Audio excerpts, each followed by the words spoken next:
Ano nga ba ang binili ko dito sa Lazada Bundle and Save? Tara, alamin natin.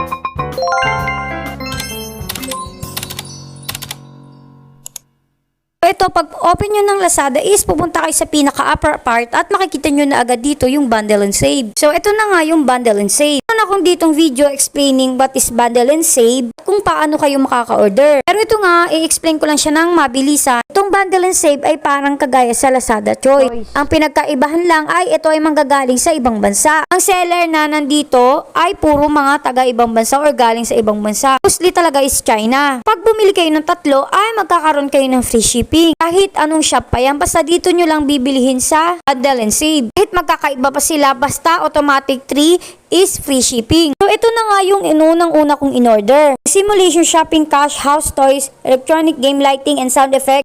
Supermarket cashiers toy. In short, cashier siya na laruan. 10 pieces siya at according dito is umiilaw siya. Meron siyang kasamang fake money at fake na ATM card. Dalawa yung available na color dito, blue and pink, pero sadly blue lang yung available.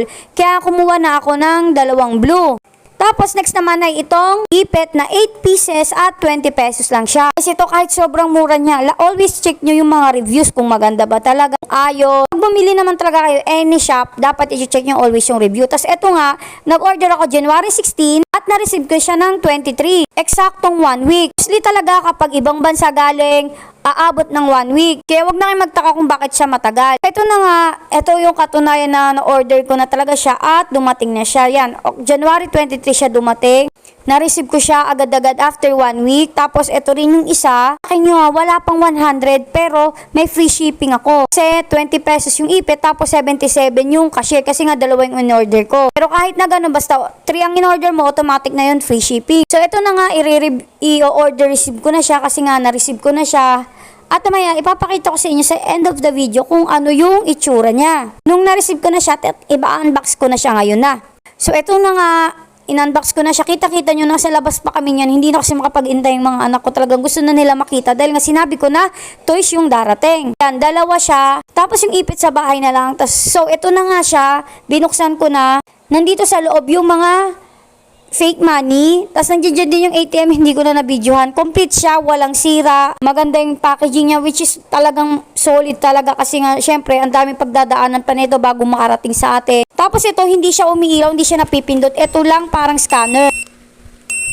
Okay na rin yun, di ba? Para magkaroon ng vibe na para talagang bumibilik talaga kayo sa supermarket. Ito naman yung isa, 8 pieces na ipit. Maganda sana siya kaso nga iba-iba kulay, which is, yun naman talaga yung nakalagay sa picture niya. Maayos din siya na-deliver sa akin. After 1 week, dumating din siya. Kasama din neto sa isang packaging lang sila. So ito, kung meron kayong order sa Lazada Choice or sa Bundle and Save, kasi may nagko-comment sa akin na sobrang tagal na daw, inaabot na ng 1 buwan.